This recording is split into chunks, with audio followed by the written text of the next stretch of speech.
upset because I used to always love his songs. I used to always buy his soundtracks. I used to memorize the lyrics of it. I was in my office. My son called me and said, Michael Jackson, Stephen, don't play like that. He said, Mom, I'm serious. I just left everything. I don't know why. I left my purse and everything. I was crazy. And there was a reason many Michael Jackson fans were drawn to the Apollo.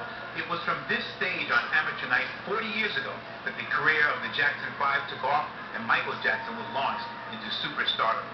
The Apollo's historian who was in the theater that night said he knew right away he was looking at the future king of pop. Not too many young kids strike you at that young age, like, oh wow, man, if they write this, they do well.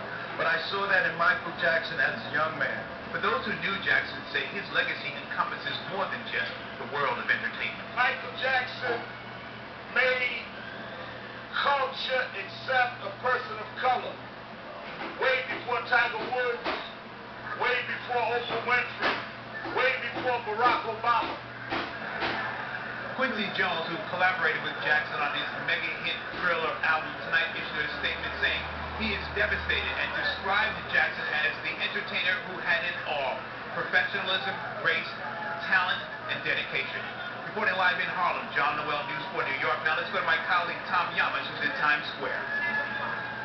Good evening, John. Out here on the streets of New York, people are saying two things about the death of Michael Jackson. First, they're saying it's the death of an icon, but many people are also saying it feels like it's the death of a family member. People say they grew up with Michael Jackson. They remember his songs. Each song is a different point in their life. We've known about this death for 5 hours, and people are still out here in Times Square looking at the big TV screens because you need a very large TV screen with a story that is this big. Joining me now live is Elizabeth Dixon, who grew up with Michael Jackson. You say you're a lifelong fan. What does today mean to you? Today is surreal. You know, I've been watching Michael since I was a baby. I remember trying to imitate his dance moves. We still sing his songs. I'm actually from Detroit, and they play his music like, you know, he just made it. So this is just, I can't even imagine how this has happened. I'm just shocked right now. And Trenda White, for you, do you think people will remember the dance moves and the music, or will they remember the scandals and the surgeries? By far, we're going to remember his music. We're going to remember his dancing. We're going to remember everything he left us.